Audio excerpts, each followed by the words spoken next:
लोकसभा चुनाव से पहले देश में नए चुनाव आयुक्तों को लेकर खींचतान मच गई है। कांग्रेस के वरिष्ठ नेता अधीर रंजन चौधरी ने चुनाव आयुक्त की नियुक्ति को लेकर नाराजगी जताई। उन्होंने चुनाव आयुक्त की नियुक्ति पर पूरी प्रक्रिया पर ही सवाल उठा दिए हैं। अब सामने ये आ रहा है कि कांग्रेस नेता ने नाराजगी जताते हुए ये बता दिया है कि उनसे बहुत ही अव्यवहारिक तरीके से नियुक्तियों में शामिल होने के लिए कहा गया था। हेलो दोस्तों, ज्ञान की गंगा में आप सभी का स्वागत है। दोस्तों, आपको पता है कि इस वर्ष यानी कुछ ही महीनों में लोकसभा चुनाव होने जा रहा है, जो हमारे लिए, हम लोकतांत्रिक देशों के लिए सबसे बड़ा पर्व होते हैं। इस चुनाव के बाद कौन नए मुखिया बनेंगे देश का या प्रधानमंत्री बोले, वो हमें मालूम चलने वाला है। तो इतने बड़े चुनाव यानी पूरे देश में इतना बड़ा चुनाव इलेक्शन कमीशन करवाते हैं, और इलेक्शन कमीशन फिर से चर्चा में आए हैं क्योंकि उनका अभी कल को उनके दो नए मुख्य चुनाव आयुक्त की नियुक्ति हुआ है, चुनाव आयुक्त की नियुक्ति हुआ है। तो इनके जब चुनाव आयुक्त की नियुक्ति हुआ तो इनके ऊपर विपक्ष के दलों ने इनके ऊपर सवाल उठाए कि ये पारदर्शिता नहीं रहा अब जो पहले थे। तो हम आज जानेंगे कि इलेक्शन कमीशन में ऐसे कौन से पहले नियम थे जिनके द्वारा इलेक्शन कमीशन के सदस्यों के चुनाव होते थे, और अब नए कानून क्या है, उन सभी के बारे में हम आज विस्तार से बातें करेंगे और निर्वाचन आयोग के बारे में बात करेंगे कि आखिर इलेक्शन कमीशन होते क्या है। आइए हम लोग देखते हैं। तो इलेक्शन कमीशन क्या होता है। तो ये निर्वाचन आयोग की चर्चा हमारे संविधान में है, जो हमारे संविधान लिखा गया है उस संविधान में इलेक्शन कमीशन के बारे में विस्तार से चर्चा किया हुआ है। इस इलेक्शन कमीशन की चर्चा संविधान के जो 22 भाग है उसमें से 15वां भाग में है, और इसकी चर्चा अनुच्छेद 324 से लेकर के 329 में है, और 324 में ही आपके निर्वाचन आयोग के बारे में चर्चा है। इसलिए इसकी चर्चा जब संविधान में है, इसलिए इसे हम लोग कहते हैं एक संवैधानिक निकाय हो गए। अब इन निर्वाचन आयोग का निर्वाचन आयोग की स्थापना हुआ था 25 जनवरी 1950। आपको पता होगा कि संविधान लागू हुआ था 26 जनवरी 1950, और इसके ठीक एक दिन पहले निर्वाचन आयोग की स्थापना हुआ था। और जिस दिन इसका स्थापना हुआ था उसी दिन हम लोग एक दिवस भी मनाते हैं, राष्ट्रीय मतदाता दिवस। जब इलेक्शन कमीशन की स्थापना हुआ था ना, तो उस समय इसमें मात्र एक सदस्य होता था। हम लोग पढ़े भी हैं कि निर्वाचन आयोग या इलेक्शन कमीशन के पहले सदस्य कौन थे या पहले अध्यक्ष कौन थे, उसका नाम था सुकुमार सेन। हम अभी तो अब पहले इसमें एक सदस्य होते थे, लेकिन 1993 से, कब से, 1993 में ना इलेक्शन कमीशन को 3 सदस्य वाला बना दिया गया। एक होता था जिसको बोलते थे CEC यानी चीफ इलेक्शन कमीशन, यानी इसको बोलते थे मुख्य निर्वाचन आयुक्त, और ये होता था इलेक्शन कमीशन यानी निर्वाचन आयोग। एक तो होता था मुख्य आयुक्त, दो उनके सहायता के लिए होते थे। अभी जो मुख्य चुनाव आयुक्त है उसका नाम है राजीव कुमार, और जो नए 2 मुख्य चुनाव आयुक्त बने हैं उनका नाम था ज्ञानेश कुमार, एक का नाम था डॉक्टर सुखबीर सिंह संधू। आपको पता होगा कि 8 मार्च को एक सदस्य थे जिनका नाम था अरुण गोयल, उन्होंने इस्तीफा दे दिया। तो अब क्या हो गया, इसमें 3 सदस्य हो गए। अब इनमें जो निर्वाचन आयोग के जो कार्यकाल होते हैं, वो कार्यकाल जो चीफ मुख्य निर्वाचन आयोग होते हैं ना, उनका कार्यकाल 6 वर्ष या 65 वर्ष आयु तक होते हैं। इसका मतलब ये होता है ना कि जब वो कार्यकाल को संभालेंगे तो कार्यकाल को संभालने के बाद 6 वर्ष तक अपने कार्यकाल पे रहेंगे, या अगर उसी बीच में उनका 65 वर्ष आयु पूरा हो जाएगा ना तो वो रिटायर कर जाएंगे। जैसे मान लेते हैं अभी अगर 2024 में कोई चीफ इलेक्शन कमीशन बनते हैं तो वो अगर 6 वर्ष के हिसाब से देखेंगे तो 2030 में रिटायर होंगे, लेकिन अगर 2030 आते आते उनका उम्र अगर 65 वर्ष हो गए तो भी वो रिटायर हो सकते हैं, हो जाते हैं। और उसके बाद इधर आइएगा, जो निर्वाचन आयोग होते हैं उनका 6 साल या फिर 62 वर्ष आयु तक उनका कार्यकाल होते हैं। इसमें 2 फेमस क्वेश्चन भी होते हैं कि प्रथम अध्यक्ष कौन थे निर्वाचन आयोग का, उनका नाम था सुकुमार सेन, और प्रथम महिला अध्यक्ष कौन थी, उसका नाम था VS रमा देवी। निर्वाचन आयोग के जो मुख्य चुनाव आयुक्त होते हैं वो उनको हटाने के लिए उन पर महाभियोग जैसी प्रक्रियाएं लानी होती है, या अगर वो स्वयं त्यागपत्र देना चाहते हैं तो वो राष्ट्रपति को अपना इस्तीफा सौंप सकते हैं। मुख्य निर्वाचन आयोग का जो मुख्य कार्य होते हैं, अब हम उसको देख लेते हैं। तो इनका मुख्य कार्य क्या होता है, तो निर्वाचन आयोग का मुख्य कार्य होता है पूरे देश में चुनाव करवाना। कौन कौन से चुनाव करवाते हैं हम देख लेते हैं। तो तो वो चुनाव करवाते हैं लोकसभा का, राज्यसभा का, विधानसभा का, विधान परिषद का, राष्ट्रपति, उपराष्ट्रपति का चुनाव करवाते हैं। राज्य में जो मुखिया होता है, पंचायत चुनाव होता है, इसका चुनाव निर्वाचन आयोग नहीं करवाते बल्कि उसको राज्य सरकार और राज्य निर्वाचन आयोग करवाते हैं। तो इनका चुनाव लोग बड़े इतने लेवल पे चुनाव कराते हैं। और दूसरा कार्य इसका होता है मतदाता सूची तैयार करना। मतदाता सूची क्या होता है? जैसे हम लोग वोटर कार्ड होता है ना, हम लोगों के पास वोट देने जाते हैं तो वोटर कार्ड तैयार करना, उसमें नाम जोड़ना, नाम हटाना, ये सब कार्य कौन करते हैं? निर्वाचन आयोग करते हैं। फिर जो नए नए पार्टियां बनते हैं या जो पार्टियां बन गई है उन सभी को चुनाव चिन्ह, जैसे आप देखते होंगे तीर छाप, लालटेन छाप, कमल छाप, ये सारी पार्टियों के चुनाव चिन्ह देखे हैं ना। तो ये जो चुनाव चिन्ह होता है, चुनाव चिन्ह देने का काम कौन करती है? निर्वाचन आयोग करती है।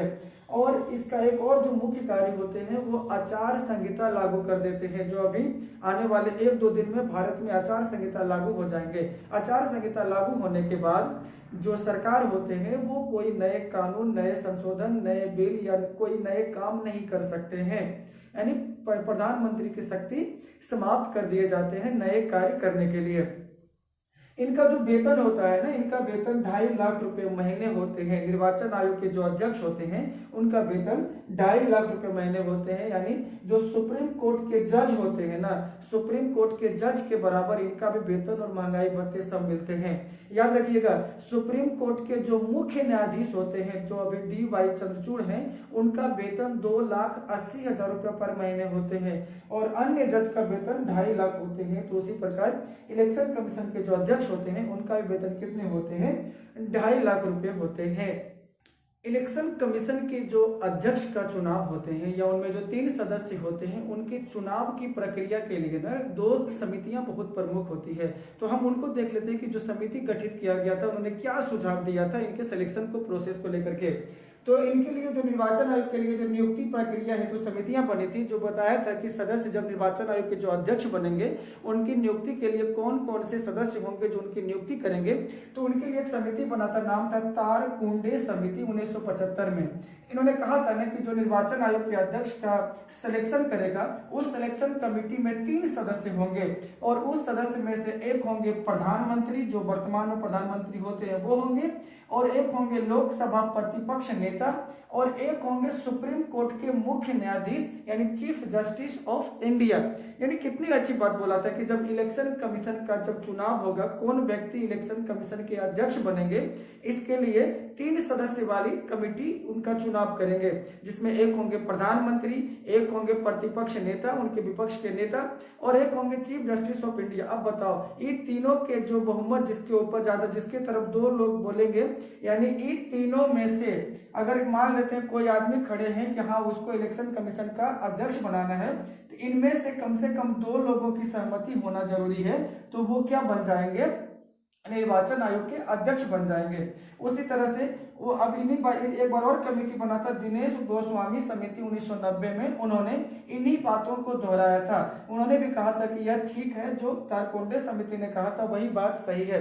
लेकिन आपको 2023 में सुप्रीम कोर्ट का एक रिपोर्ट आता है, 5 जजों के बेंच ने रिपोर्ट दिया था कि संसद जो सिलेक्शन प्रोसेस है इसके ऊपर, निर्वाचन की जो प्रक्रियाएं हैं उसके ऊपर संसद कानून बनाने के लिए स्वतंत्र है। और सुप्रीम कोर्ट ने यह भी कहा था कि पूरी तरह से निर्वाचन प्रक्रिया में कार्यपालिका का हस्तक्षेप या आगे चलकर विनाशकारी प्रभाव हो सकते हैं। खुद सुप्रीम कोर्ट ने भी कहा था। जाहिर सी बात है, जब इलेक्शन कमीशन में सरकार का ही आदमी बैठ जाएंगे तो आप निष्पक्ष चुनाव की बात बिल्कुल नहीं कर सकते हैं।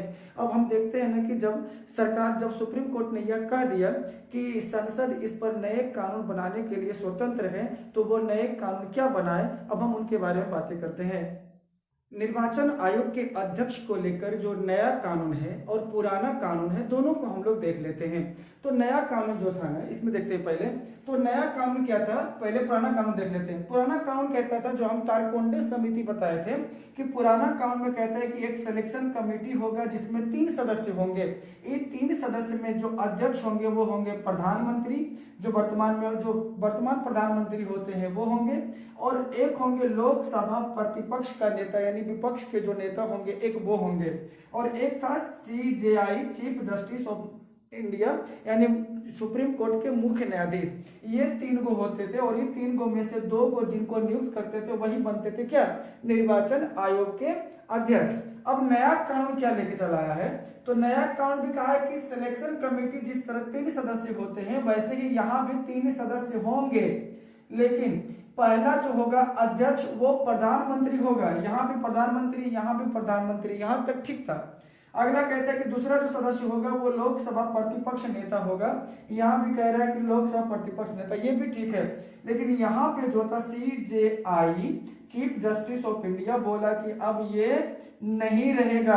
अब कौन रहेगा, तो PM द्वारा नामित एक केंद्रीय कैबिनेट मंत्री, यानी प्रधानमंत्री के द्वारा नामित एक केंद्रीय मंत्री, जैसे अमित शाह या फिर विदेश मंत्री S जयशंकर, निर्मला सीतारमण, ये सारे लोग में से कोई एक हो सकते हैं। अब बताइए, इलेक्शन कमीशन के जो नियुक्ति होता है ये लोग करते हैं, इनमें से जो 2 को बोलेंगे वो बन जाएंगे। लेकिन अब यहाँ बताइए, अब तो यहाँ पर देखिए ध्यान से, तो एक तो होता है प्रधानमंत्री और दूसरा होता है विपक्ष का नेता। तो इन दोनों के बीच में तो चलो कोई बात नहीं, लेकिन ये दोनों तो मिल गए ना, केंद्रीय कैबिनेट मंत्री, प्रधानमंत्री जिसको नियुक्त करेंगे वो और प्रधानमंत्री खुद, ये दोनों मिल करके तो जिसको चाहेंगे उसको ही नॉमिनेट कर देंगे। किसके लिए, निर्वाचन आयोग के अध्यक्ष के लिए। इसलिए जब कल इनका निर्वाचन आयोग का जब अध्यक्ष का चुनाव हुआ था तो उसमें नेता प्रतिपक्ष नेता अधीर रंजन चौधरी भी गए थे और उन्होंने बताया था कि यह निष्पक्ष तरीके से नहीं हुआ, क्योंकि यह पहले से तय था कि किसे बनाना है और वो अपने हिसाब से बना लेंगे, क्योंकि हम वहां जाके कुछ कर भी नहीं सकते हैं, मेरा बस वहां जाना औपचारिकता था। उन्होंने क्या कहा आप खुद सुन लीजिए। ये तो होना ही है, पहले ही पता चल गए थे कि सरकार जिसको चाहिए वही हो। तो मैं इसलिए जो प्रोसीजर है ये प्रोसीजर को मैं मान्यता नहीं देते हैं। देखिए, तो इस तरह से अब बताइए आप, क्या इलेक्शन कमीशन को ऐसा होना चाहिए, क्या आप बता सकते हैं इसमें सरकार की दबदबा बढ़ा या नहीं बढ़ा? तो इलेक्शन कमीशन के अध्यक्ष को बनाने में सरकार की दबदबा पूरी तरह से बढ़ चुके हैं।